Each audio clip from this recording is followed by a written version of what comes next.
All right. All right. We all pray with me. I want to open us up in prayer. Dear Lord, I want to thank you for the opportunity to meet for our first discipleship class, God, to be able to explore the question, why believe? Why believe in you? Why believe in the Christian story and its truth, its goodness, and its beauty, God? And Lord, I thank you for this church and the space to be able to do that as well. God, I pray that you would bless this teaching today, that you would bless our conversations, and that we would glorify your name at the end of it. And Lord, I pray this by the power of your Spirit and in your Son, Jesus' name. Amen. All right. Well, it's good to see you all for our first discipleship class. This is an exciting time. My name is Stephen Hiller. I'm one of the pastors here at The Journey, and it's so good to see you all. So today we are starting our series on Neil Shenvi's book called Why Believe? Why Believe? And so I want to first start by asking the question, why have this class? Why do we have a class called Why Believe? And a quick answer to that, the first point is why, or we all live by a story. Craig Bartholomew in his book, The True Story of the Entire Universe, says, in order to make sense of our lives, we depend on a story to provide the broader framework of meaning. To be human means to embrace some such basic story through which we understand our world and chart our course through it. We all live by a story. This is kind of a refrain of our church, that we live by a greater story, and that story is important. The story we live by is important. Leslie Newbegin says, the way we understand human life depends on what concept we have of the human story. What is the real story that my life is a part of?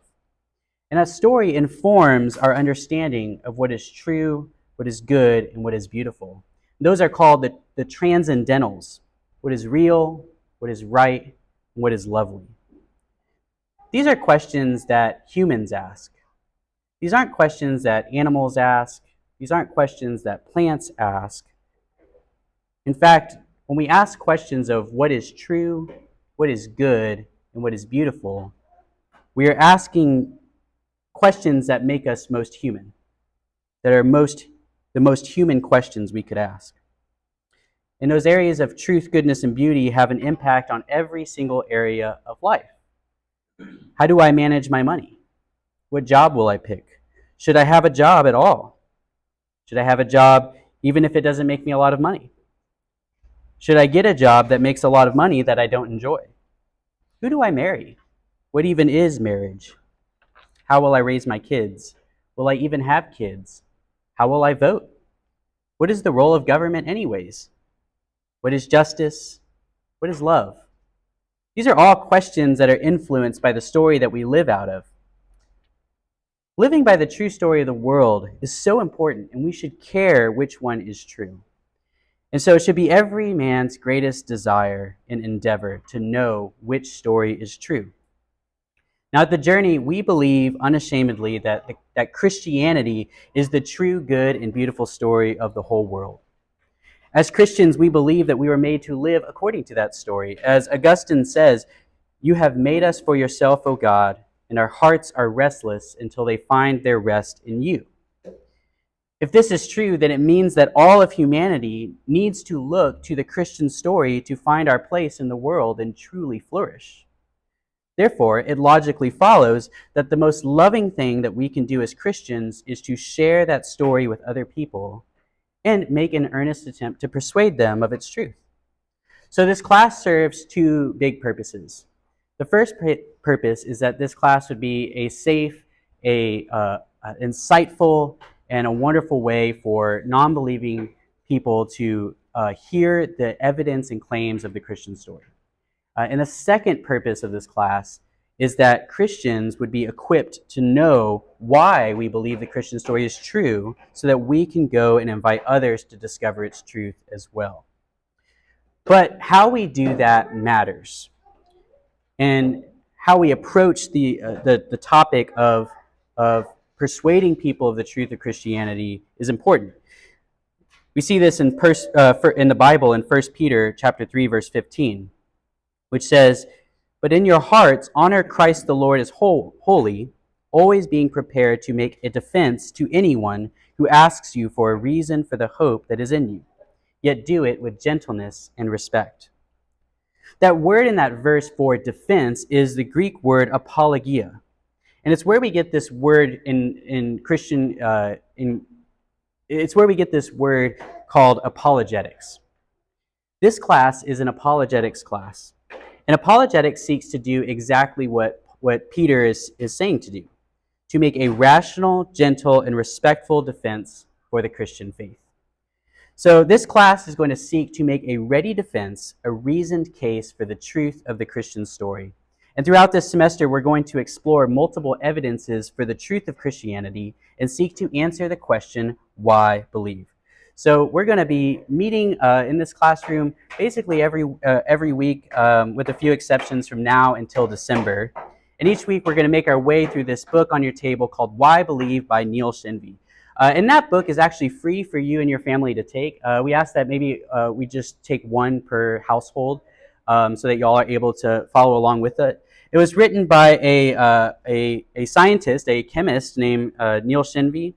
And we like it because as a scientist, he's very clear, he's very concise and logical in his argumentation, and he makes a very compelling case for the Christian story over and against other worldviews. So we're going to be reading that book throughout the semester. Also, while there's going to be some content, I do want this class to be engaging. So we're going to have discussions at the beginning and end of class. And also, even though we're recording this for people to watch afterwards, feel free to raise your hand and ask a question if you'd like. I can't promise that I'm going to have an answer to every question, but I can promise that I will go home after this class and look up the best answers that I can find and bring them back to you next week. And so feel free to ask questions. And lastly, we do want this to be a safe place to disagree, with a caveat that the disagreement be respectful and based in an earnest search for truth. And so we want this to be a place that we can disagree with each other as we seek the truth of the true story of the world. Today we're going to start in chapter 1 of Shenvi's book, where he's going to respond to objections of even asking the question, why believe? There is a strong avoidance in our culture of having any kind of conversation about the truth claims of religion at all. There's these are objections to asking the question, why believe? These are why religion should stay private, why we should not try to convince people of our religion or of our religious views. And there are three main objections that Shenvi brings up in his book. One is that it's dangerous to have conversations about religion. Two is that it's unnecessary to have conversations about religion. And three is, I shouldn't care to have conversations about religion. Those are the three main objections, and we're going to explore those today. The first one is, it's dangerous to ask the question. It might harm people. Why do you think people might believe that having conversations about religious truth claims could be dangerous or could harm people? Anyone have any thoughts on that?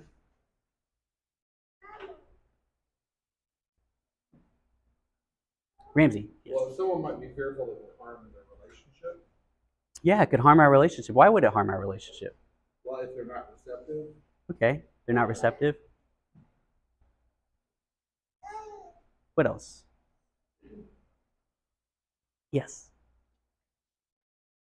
I forgot what I was going to say, but I'm always like worried to talk about it because it seems offensive, maybe, or like if they think something else, I don't want to I don't want to seem like aggressive or like that I don't care about their thoughts. So that's a lot of the times why I don't want to say anything because I might not be respecting them. Is how I feel by like pushing my views.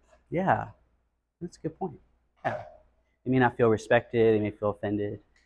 Jessica? Maybe afraid of retaliation from someone Okay. who wants a job or ridicule. Yeah. Okay, so it could make someone angry who has maybe some authority over me. Yeah, it's good. Some places in the world it's illegal and violently opposed. Yeah, it's illegal in some places.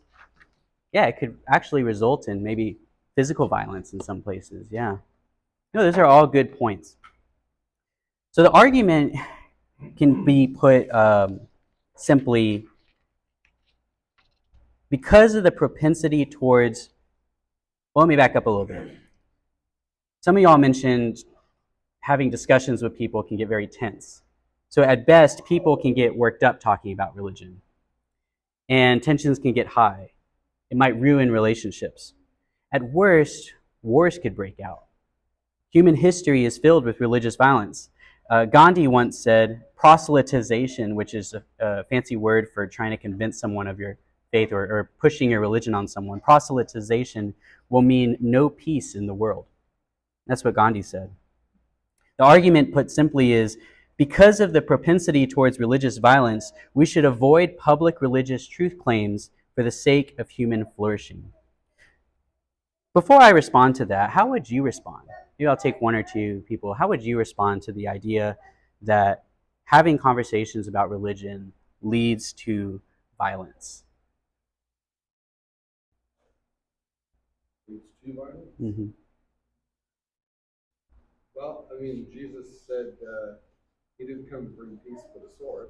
Okay. So we know that some people are going to respond to the truth Okay. in an antagonistic way. Okay. But if we don't take any chance, if we don't take any risk, no one would ever come into contact or know the truth or hear the truth. Yeah. Okay, so there's an admission that there is religious violence that exists. Not just well, there is religious violence that exists, but it's worth the risk of sharing with other people.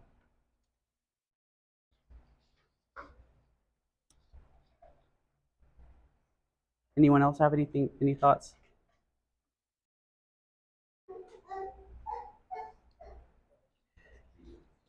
Jude does. Thank you, Jude.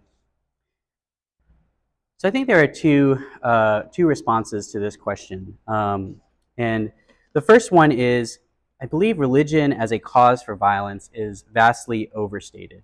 That's the first blank in your guide. Religion as a cause for violence is vastly overstated.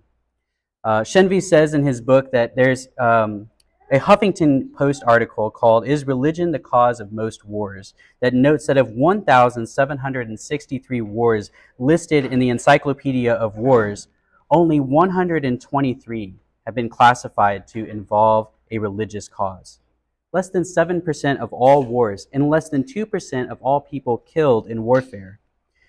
In fact, perhaps the largest shedding of blood that's happened in human history has happened not as a result of religious efforts, but because of geopolitical fighting, such as World War I and World War II.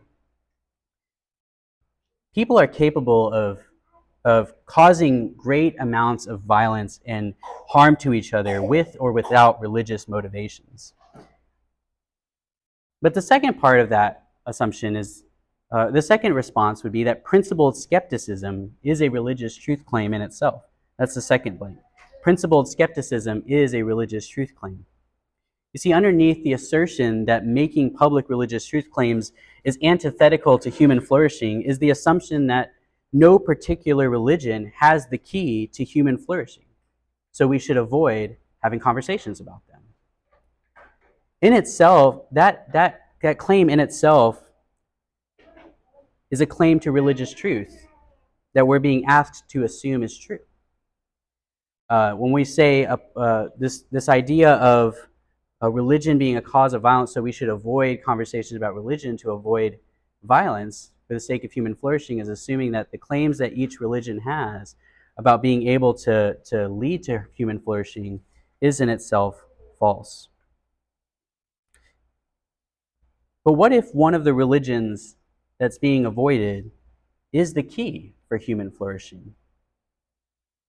Every worldview, including religions, atheism, skepticism, and inclusivism, makes claims to improve human flourishing. And if our goal is truly human flourishing, we need to consider which one is true. To say none of them are worth debating is asking us to presume that none of them are exclusively true.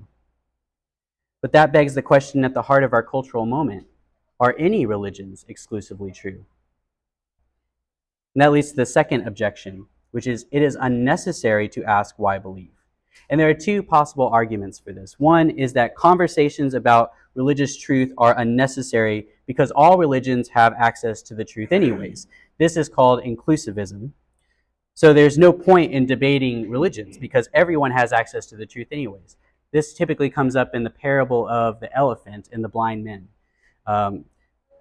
There are 5 blind men who stumble upon an elephant, the story goes. Each grabs a part of it. The first one grabs the tusk and says, an elephant is like a spear. It is sharp and pointy. And the second grabs the ear and says that the elephant must be like a fan. And the third grabs a tail that says the elephant must be like a rope. And then along comes a wise man who can see and says, what you all don't understand is that you are all actually holding an elephant. You only have a portion of the truth. What would you say is a response to this parable of the elephant? How would you respond to that claim that every religion has access to the truth?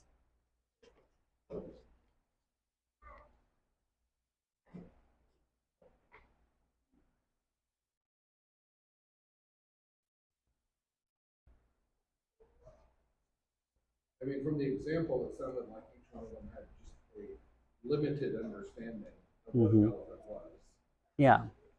And you would need some sort of understanding of the whole animal, not just part of it. Another religion might say, well, truth is that you should love each other. Well, of course it is, but it's not the whole body of it. Like, we don't fully understand what that means. Yeah. So I would say that inclusivism, this idea that every religion has access to some of the truth, that it doesn't take the claims of religious adherence very seriously. For instance, I can have a friend who is Muslim, and we can have conversations about religion, but ultimately, as we have these conversations, we realize that we have some very fundamental disagreements with each other. That there are things that we disagree about and we think are incompatible with each other's view. That doesn't mean that we can't be friendly and polite to each other. But if we were to take the stance that all religions have aspects of the truth, it would be in a sense denying both of our claims that our religions are mutually exclusive with each other. Shenvi says in his book, although I sympathize with the desire to avoid discord, I can't help but thinking that honest, loving disagreement is preferable to the insistence that we understand others' religious beliefs better than they do. We are saying that you are mistaken in believing that your religion is incompatible with another person's religion. I say that this claim ends up being more like 5 men who are not blindfolded, who walk into a museum and touch 5 different inanimate objects, and a wise man walks in and tells them that despite their understanding that they're touching different objects, that they're all in fact mistaken and are actually holding an elephant. And second, I think inclusivism ends up being just as exclusive as other religious positions. Inclusivists are all claiming to be the wise man, but the wise man can only see the elephant if he has a special access to religious spiritual truth that the blind men don't. So let's admit that argument and say no one religion is objectively true for all people, but each religion is subjectively true for them. That's the second argument along these lines. It's unnecessary to believe or to have conversations about religious truth because while not all religions are equal or are teaching the same thing, one religion can be true for you, but one religion can be true for me. This is called subjectivism. An example would be, Shenvi gives the example that no one would say his belief that In-N-Out Burger, I would say Whataburger, is the best fast food restaurant in America, conflicts with someone else's belief that Five Guys is better. I think there's 2 problems with this view. One is that subjectivism conflates truth with opinion. Religious assertions are not assertions of opinion, they are assertions of truth, and truth is not subjective. Truth is knowledge that corresponds to reality. This is actually the lesson that our Journey kids are going over in their discipleship class today. They're learning that truth is what is real, that truth is not associated with our feelings, that truth is what is real. And truth is governed by the laws of logic, such as the law of non-contradiction. Opinions do not necessarily correspond to knowledge about reality. It's just an evaluation of the quality of that reality. Now, if you were to say that the truth is that In-N-Out Burger is the best fast food restaurant, and someone else said that Five Guys is the best fast food restaurant, that would be a contradictory statement. That would break the law of non-contradiction. And that leads me to the second point. Therefore, subjectivism breaks the law of non-contradiction. You see, religions make comprehensive truth claims about reality that cannot be reconciled with other religions, with other worldviews. They are contradictory. For example, Jesus Christ was either physically raised from the dead or he was not. People in Judaism and Islam believe Jesus was not raised from the dead, but Christians do. This either happened in history or it didn't. And each of those religions stake the entirety of their worldview on the truth or falsity of that historical event. It is nonsensical and perhaps in the most technical definition of the word, illogical, to say that the tomb was empty for me, but not for you. It either happened or it didn't. And there are very similar questions that religions ask that demand a non-contradictory answer that have significant impact on life. Does God exist? Did he create the universe out of nothing? Did Moses receive the 10 Commandments on Mount Sinai? Did the Buddha attain enlightenment under the Bodhi tree? Did the angel Gabriel visit Muhammad? Did Jesus rise from the dead? Are we reincarnated in different bodies after we die? Will there be a final judgment? Shenvi says, while the conflict averse among us, myself included, might prefer all of these questions to be mere matters of opinion, they are inescapably propositions about objective reality that are either true or false. And so not only are not all religions teaching the same thing, but all religions can't be true at the same time as other religions that teach different things. So then that only leads the last objection, which is I shouldn't care to ask why I believe. Now the argument of not caring is even if we admit that not all religions can be true, we shouldn't care to figure out which is true because we can live lives of happiness and spirituality without organized religion of any kind. Shenvi gives two possible responses to this claim. The first one is that the tragedy of human suffering demands evaluating claims of hope. He says humans suffer in unmitigated horror all around the world all the time. Does this prove that religion is true? No. But the tragedy of human existence absolutely and finally strips us of any claimed right to apathy. If any religion can offer any hope whatsoever, it cannot be a matter of indifference. If there's a possibility of our deepest pains and sufferings being solved by any religion, we should seek to determine whether or not those religions are true. And the second response is that religious truth claims have dire consequences. This is the magnitude of the claims involved. You know, there are some claims that don't really matter in the end. Who is the best football team? What is the best ice cream flavor? Those questions can be fun to discuss and debate, but in the end, they don't ultimately have the weight that religious truth claims do. As Shenvi says, if Christianity is true, then God exists. We owe him our obedience. We will face his judgment at death, and we have no hope for salvation apart from Jesus Christ. And on the flip side, if atheism is true, then this is truly the only life we have, and we need to live this life in light of that fact. And this can be said of any other worldview or religion.